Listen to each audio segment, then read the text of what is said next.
Okay, सो ये 30 degree है, तो ये वाला कंपोनेंट क्या होगा, हमने शॉर्टकट में देखा जहाँ से एंगल मेजर करेंगे उसको कॉस से लिखेंगे, so this will be 10 cos 30 degree, और जो परपेंडिकुलर होगा ये होगा 10 साइन 30 डिग्री। हमें पूछा था यहाँ पे फाइंड इट्स वर्टिकल कंपोनेंट, इस बार वर्टिकल कंपोनेंट क्या बना 10 sine 30, so 10 into sine 30 is 1/2, 10 sine 30 degree is the answer, that is 10 into 1/2 that is 5 newton. ठीक है, अगर तुम कंपेयर करोगे इसको लास्ट एग्जाम्पल से, लास्ट एग्जाम्पल में क्या सिचुएशन हमने ड्रॉ की थी, ये लास्ट क्वेश्चन की सिचुएशन यहाँ पे बता रहा हूँ, देखो गौर से।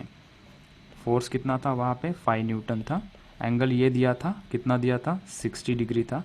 जब वर्टिकल के साथ एंगल दिया था तब मैंने यहाँ पे क्या लिखा था, दिस वाज 5 कॉस 60 डिग्री। ठीक है, ये बहुत बेसिक लगेगा, लेकिन जब मैं न्यूटन लॉ स्टार्ट करूँगा तुम पूरा इसका उल्टा बता दोगे, तो अभी ध्यान दो यहाँ पे 5 साइन 60 डिग्री। ठीक है, फिर से मैं क्या बोल रहा हूँ, शॉर्टकट तरीका क्या है, जब कंपोनेंट पूछेंगे जहाँ से हमें एंगल गिवन होगा वो वाला कंपोनेंट कॉस के टर्म में लिखना। ठीक है, यहाँ पे ये जो 30 डिग्री है हॉरिजॉन्टल के साथ था, यहाँ पे फिर नीचे हमने कॉस लिखा है। बच्चे क्या करते हैं, हाँ सर हॉरिजॉन्टल मतलब कॉस होता है और वर्टिकल मतलब साइन होता है, नो, एंगल जहाँ से मेजर करते हैं वो वाला कंपोनेंट डिफाइन करेगा कि कॉस कौन सा है, साइन कौन सा है। ठीक है, इज इट क्लियर। अब इसके बहुत सारे फायदे हैं रिजोल्यूशन वेक्टर के, आगे चलते हैं हम। हमें एंगल भी निकाल सकते हैं by this logic resolution of vector, हम एंगल फाइंड आउट कर सकते हैं। ठीक है, यहाँ पे क्वेश्चन के तौर से मैं समझाता हूँ, यहाँ पे क्वेश्चन लिखा है मैंने, ये जो हमने पढ़ा उसी के कॉन्सेप्ट के ऊपर आधारित एक question. The angle made by the vector A is equals to I cap plus J cap with x axis. अच्छा, मतलब ये तो पूरा वेक्टर फॉर्म में है, पिछले क्वेश्चन में तो आसान था सर, 5 न्यूटन और 30 डिग्री हमने कंपोनेंट वगैरह निकाल लिया, अभी यहाँ पे क्या करेंगे, ये वेक्टर है देखो, A is equals to I cap plus J cap, तो ए इसके ऊपर एरो होना चाहिए था, A vector is equals to I cap plus J cap. पहले तो इसे समझ लो, इससे पहचान कर लो क्या कह रहा है, ये होता क्या है ये।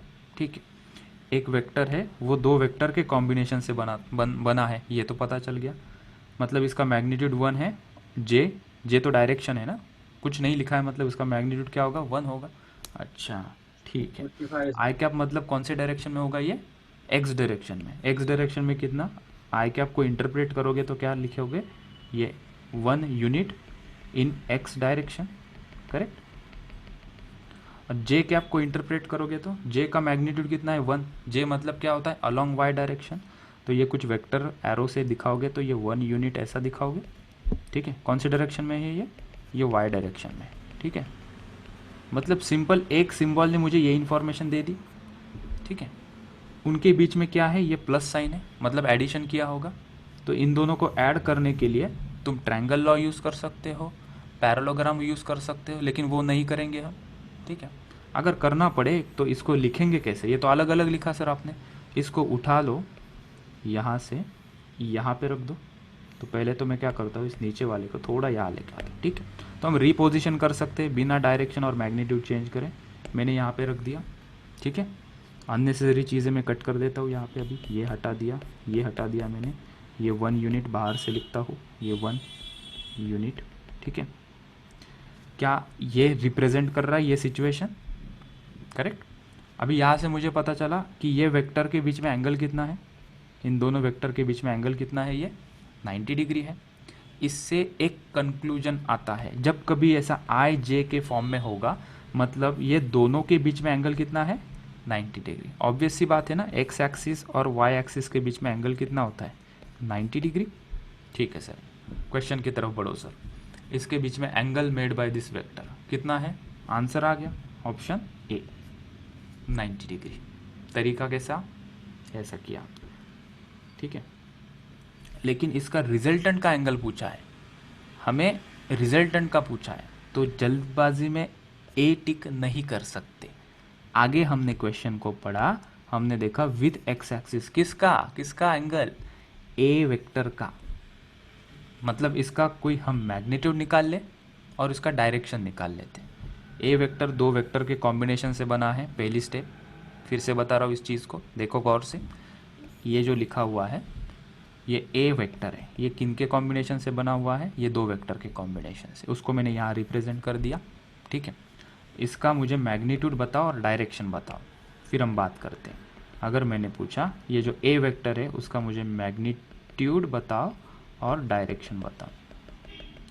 ठीक है, तो पहले हम इसका मैग्नीट्यूड निकाल लेते हैं।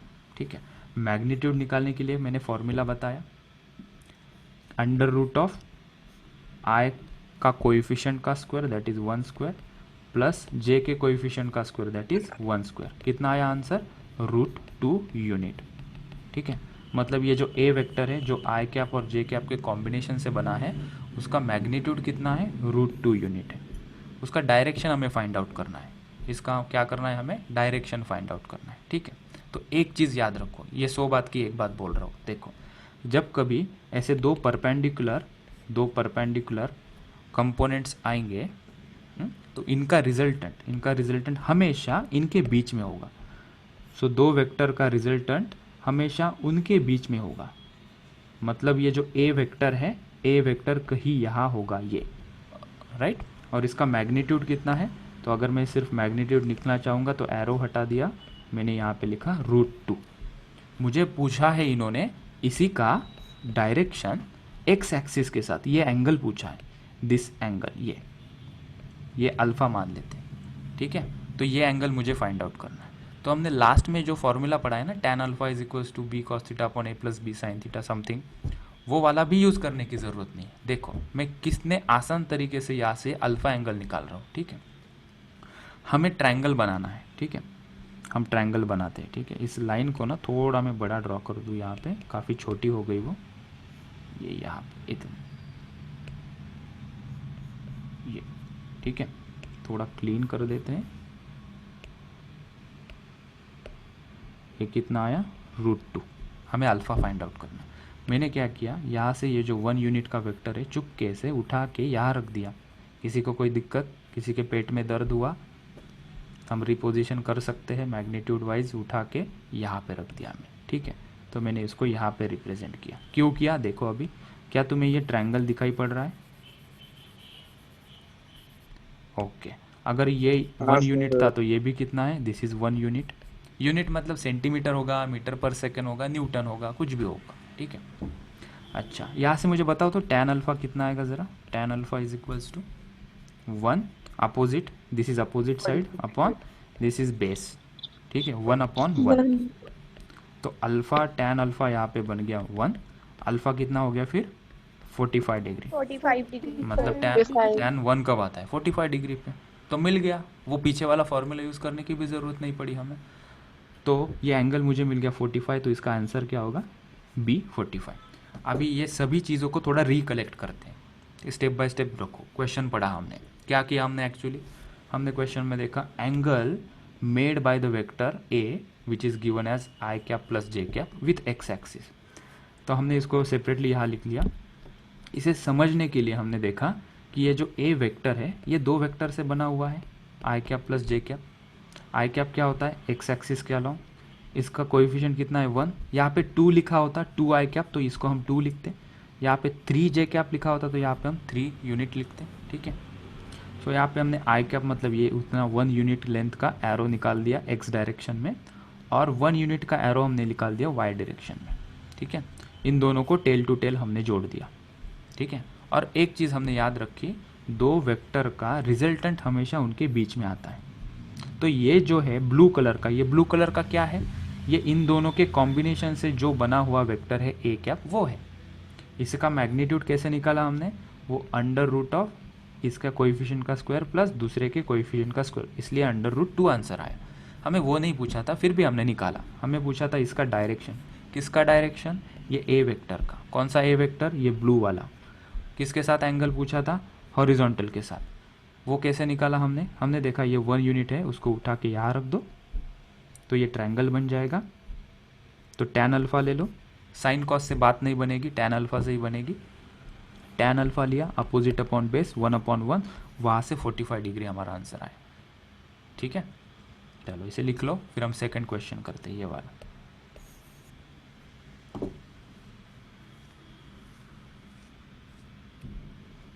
सेकंड वाला सॉल्व करो।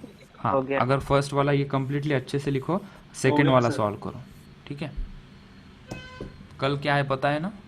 कल नहीं, परसों, परसों क्विज़ है और तुम्हें तुम्हारे नोट्स का सबमिशन करना है। नोट्स के फ़ोटो निकालने हैं, जो मंडे टू फ्राइडे मैंने सिखाया है वो पूरा तुम्हें पीडीएफ फॉर्म में अपलोड करना है। Remember that. सर पिछले बार मैंने लिखा था पर वो पीडीएफ सेंड ही नहीं हुआ। हाँ क्यों नहीं सर, हुआ मेरा सर? भी नहीं हुआ। तो मुझे तब के तब बोल देना मेरा भी तुरंत, नहीं हुआ। मैं इंस्टेंटली सर रिप्लाई कर मुझे देता भी हूँ। सबमिशन में प्रॉब्लम आ रहा है। तो तुमने देखा होगा जब भी तुम मुझे मैसेज या कुछ क्वेरी पूछते हो, हाँ विद सर, इन बहुत देर रीच लगती में है। तुम्हें ये कर देता हूँ। तुम्हारी फाइल की साइज़ बड़ी हो गई होगी, फाइल साइज़ नहीं कम सर, रखना है। बाद में मैंने 10 पेजेस ही भेजे थे, फिर भी नहीं गए। वहाँ पे ऊपर राइट मैं बता दूंगा, पहले इतना कर लो, मैं स्क्रीन शेयर करके तुम्हें बता दूंगा क्या है एग्जैक्टली। डन ऑप्शन लिखी कर।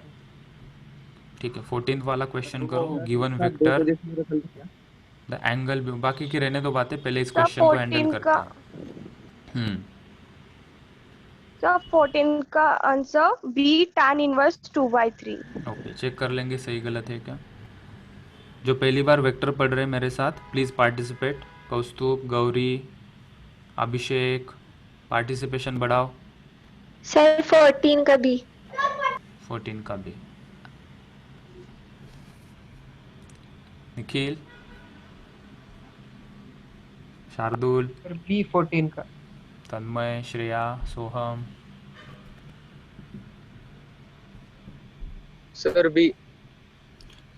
Let's check. अभी कैसे किया चेक करो, मैं सॉल्व करता हूँ, तुम्हारी मिस्टेक अगर हो रही होगी तो चेक कर लेना कहाँ हो रही। So let me explain this. Given vector A vector is equals to 2i cap plus 3j cap, the angle between A vector and y axis. ठीक है, अभी उतना एक्सप्लेन करने की ज़रूरत नहीं पड़ेगी, तुम समझ गए। 2i कैप मतलब क्या है, तुम्हें ऐसा लिखना है, ये 2 यूनिट अलॉन्ग एक्स डायरेक्शन, तो 2i कैप यहाँ आ जाएगा। 3j कैप, जे कैप रिप्रेजेंट करता है वाई डायरेक्शन से, ये 3j कैप। और तुम्हें ये भी पता है अभी कि कोई भी दो वेक्टर का रिजल्टेंट इसके बीच में ही आएगा। ऐसा नहीं होगा कि ये इसका आंसर, ये वेक्टर इसका आंसर यहाँ आ जाएगा या पीछे आ जाएगा, नहीं। दो वेक्टर है, उनका रिजल्टेंट हमेशा इन दोनों के बीच में आएगा। हमें कौन सा एंगल पूछा है, तो हमें पूछा था ये वाई एक्सिस के साथ, मतलब ये पूछा है, मान लो इसको अल्फ़ा। ठीक है, अगर इसको अगर किसी साइड से क्लोज कर लेंगे हम ट्रायंगल से, आगे चल के तो तुम ओरली कर लोगे, इतना भी सॉल्व करने की ज़रूरत नहीं पड़ेगी विजुअलाइजेशन से। ये 2i होगा। कैसे 2i होगा सर? इसी के ही पैरेलल, उसी सेम मैग्नीट्यूड से इस वेक्टर को हमने ऊपर रिप्लेस कर दिया। क्यों किया? ताकि ये ट्रायंगल बन जाए और हमें अल्फ़ा का आंसर मिल जाए। ठीक है, चलो तो यहाँ से मुझे बताओ tan अल्फ़ा कितना आएगा।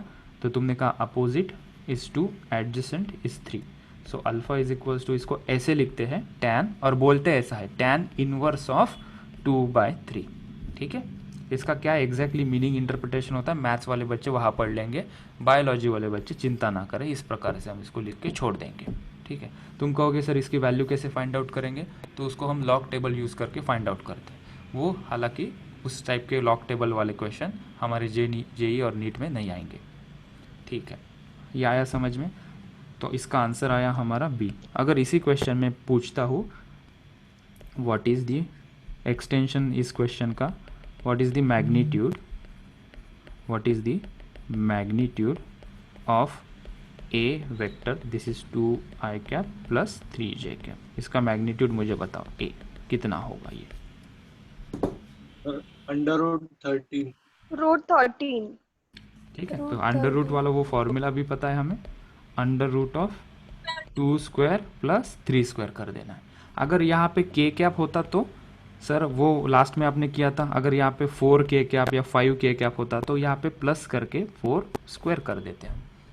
ठीक है, चलो तो इसको हमने लिखा a is equals to under root of 4 plus 9 that is √13।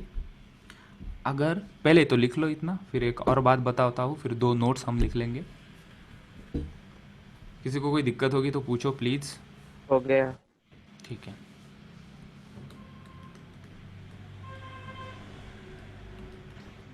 Alright, मुझे इसके ऊपर तुम्हारा ध्यान लेके जाना है, ये इसके ऊपर। ठीक है, ये पैरेललोग्राम लॉ से ही हमने लाया है।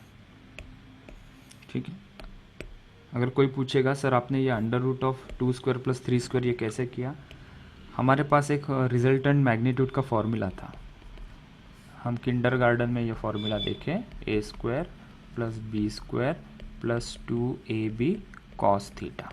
ठीक है, तो ये रिजल्टेंट क्या आया था हमारा, 2 स्क्वायर, ए को 2 मान लो, बी को 3 मान लो, plus 2 into 2 into 3 into cos कितना है, आई और जे, मतलब ये आई और जे के बीच में एंगल कितना होता है 90 degree, that is cos 90 degree. Cos 90 कितना होता है 0 होता है, तो ये टर्म 0 हो गई। इसलिए ये जो रिजल्टेंट है दैट इज मैग्नीट्यूड ऑफ ए, हमने लिखा सीधा सीधा 2 स्क्वायर प्लस 3 स्क्वायर, तो वो उसी से लिंक्ड है। मैग्नीट्यूड के लिए हमने वही फॉर्मूला यूज़ किया, लेकिन शॉर्टकट कर दिया क्योंकि हमें पता है कि कॉस 90 0 हो जाएगा। तो इसका और एक शॉर्टकट, आई और जे दिखा तो सीधा सीधा अंडर रूट में 2 स्क्वायर प्लस 3 स्क्वायर कर देना। लेकिन बैक ऑफ माइंड में पता होना चाहिए कि एग्जैक्टली क्यों किया, क्योंकि इन दोनों के बीच में एंगल 90 है तो ये टर्म 0 हो जाती है, इसलिए ये आता है। 2-3 चैप्टर होने, ये क्यों बोल रहा हूँ मैं, 2-3 चैप्टर होने के बाद तुम्हें बस यही याद होता है। अगर मैं पूछता हूँ ये कहाँ से आया तो तुम भूल जाते हो। सो रिमेंबर, हमने इसको ये फॉर्मूला से ही लाया है। ठीक है, हमें एक नोट लिखनी थी, इसे मैं मिटा रहा हूँ। तो सर हाँ बोलो। सर वो 2 लाइन का मतलब क्या है सर, वो एक और 2 लाइन के बीच में लिखते हैं उसका मतलब क्या है? कौन सा, विच वन, ये मैग्नीट्यूड। बोल रहे हैं? मैग्नीट्यूड। हाँ, उसको मैग्नीट्यूड कहते हैं। ये जो 2 लाइन के बीच में हमने लिखा है ना, शार्दुल पूछ रहा है ये सर ये 2 लाइन के बीच में ये जो लिखा है वो क्या है। ठीक है, वो फिर से एक्सप्लेन करता हूँ। Let me clean this. ये ए वेक्टर दिया था right, 2i cap plus 3j cap. ठीक है, इसका क्या मीनिंग है सर, ये कुछ वेक्टर लिखा है आपने। ठीक है, ये फोर्स हो सकता है, ये कुछ एक्सेलरेशन रिप्रेजेंट कर सकता है। ठीक है, मतलब कुछ रियल लाइफ सिचुएशन बता देता हूँ। ऐसा मान लो कि गाड़ी जा रही है ऐसे, ये गाड़ी है, ये ऐसे जा रही है। ठीक है, मैंने कहा इसकी वेलोसिटी है, velocity is equals to 3i cap plus 4j cap. तो ये गाड़ी की वेलोसिटी मैंने लिखी वेक्टर फॉर्म में। ठीक है, लेकिन इसको डिकोड करना है, हमारी साधारण भाषा में इसको समझना है हमें। ठीक है, ये तो काफ़ी हाई फाई वेक्टर में लिखा है। इसका क्या मीनिंग है, 3i का मीनिंग क्या होगा, ये गाड़ी का x डायरेक्शन में जो वेलोसिटी है वो है 3 मीटर पर सेकेंड, और ये गाड़ी की वर्टिकल डायरेक्शन में वेलोसिटी कितनी है 4 मीटर पर सेकेंड। ठीक है, इनके कॉम्बिनेशन से इसकी नेट वेलोसिटी ये डायरेक्शन में है। तो मैंने कहा कि सर ठीक है ये 3 मीटर हॉरिजॉन्टल है और 4 मीटर वर्टिकल है, लेकिन गाड़ी तो एक्चुअली यहाँ जा रही है ना, तो मुझे ये बताओ कि ये कितने वेलोसिटी से जा रही है, कुछ समझ में नहीं आता हमें। तब हम उसे कहेंगे कि तुम एक्चुअली में जो पूछ रहे हो उसका मैग्नीट्यूड पूछ रहे हो, कि इसका नंबर अगर तुमने पूछा कि 10 मीटर पर सेकेंड है या 15 मीटर पर सेकेंड है या 5 मीटर पर सेकेंड, वो निकालने को हम कहते हैं कि उसका मैग्नीट्यूड निकालो। ठीक है, क्योंकि इससे बिना नेकेड आई से इसका कुछ मीनिंग समझ में आ रहा है क्या, कितने एंगल पे जा रही है वेलोसिटी और कितने मैग्नीट्यूड का है। हमने कहा नहीं, इसका मैग्नीट्यूड निकालते हैं, तो हमने वो फॉर्मूला यूज़ किया, under root of 3 square plus 4 square. So कितना आया ये आ जाएगा 9 plus 16 that is root 25 that is 5। अगर मैंने इसका यूनिट में डिफाइन किया है मीटर पर सेकेंड, तो इसकी वेलोसिटी है इस डायरेक्शन में 5 मीटर पर सेकेंड। कितने एंगल पे जा रहा है ये, वो एंगल निकाल सकते हो क्या? ये एंगल अगर मैं पूछता हूँ तो मैंने देखा y कंपोनेंट क्या है इसका 4 और x कंपोनेंट क्या है 3, मतलब ये 4 आ जाएगा और ये 3 आ जाएगा। इसको इस ट्रायंगल से समझो ऐसा, y कंपोनेंट मतलब ये y 4 है, x क्या है 3 है। तो ये अल्फ़ा अगर कोई पूछेगा तो क्या लिखोगे, tan alpha is equals to 4/3। 4/3 ये दोस्त लग रहा है मेरा, जाना पहचाना। क्या आती है इसकी वैल्यू, tan 53। तो दिस इज 53 डिग्री। ठीक है, नेक्स्ट लेक्चर में मैं बता दूंगा ये 4/3 को 53 क्यों लिखा। ठीक है, तो इस गाड़ी की बस इतना इक्वेशन लिखने से, बस इतना एक इक्वेशन लिखने से बहुत ढेर सारी हमें इंफॉर्मेशन मिली। क्या क्या इंफॉर्मेशन मिली कि अगर ये गाड़ी की वेक्टर फॉर्म में 3i प्लस 4j वेलोसिटी है तो x डायरेक्शन में उसकी वेलोसिटी होगी 3 मीटर पर सेकेंड, y में कितनी होगी 4 मीटर पर सेकेंड, और एक्चुअली कितने वेलोसिटी से जा रहा होगा ये 5 मीटर पर सेकेंड से, कितने एंगल पे जा रहा होगा ये हॉरिजॉन्टल से, हमने कहा 53 degree. So just by representing any quantity which is vector in vector form बहुत सारी इन्फॉर्मेशन हमें मिलती है, क्योंकि बहुत सारा डेटा हमें कैलकुलेट करना है तो पूरे चीज़ों को हमें कंप्रेस करना पड़ेगा। तो फिजिक्स में तो वही कर रहे हैं हम, फिजिक्स की लैंग्वेज है ये, this is physics language in terms of mathematics.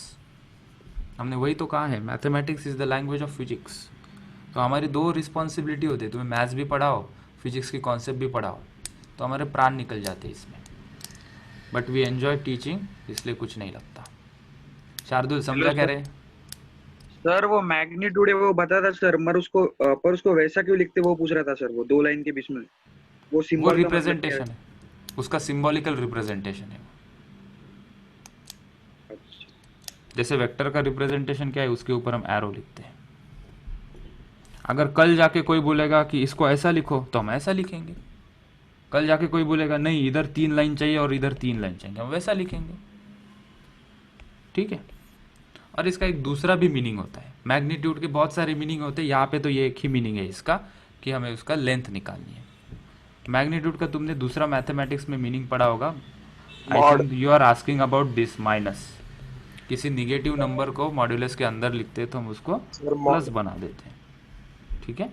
तो मैथमेटिक्स में, प्योर मैथमेटिक्स में मॉड्यूलस का ये मीनिंग होता है, किसी भी निगेटिव नंबर को हम पॉजिटिव लिखते हैं। ठीक है। सर मतलब वो मैग्नीट्यूड निगेटिव नहीं आ सकता, ऐसा है क्या वो सिंबल का मतलब? Yes, that meaning also you can extract कि मैग्नीट्यूड निगेटिव नहीं आएगा। ओके। तो ये हमने निकाला, इसको स्पीड भी कह सकते हैं, सिर्फ मैग्नीट्यूड। अगर कोई मुझे पूछेगा ये 5 मीटर पर सेकेंड क्या है, तो मैं उसको कहूँगा हाँ ये स्पीड है, नॉट वेलोसिटी।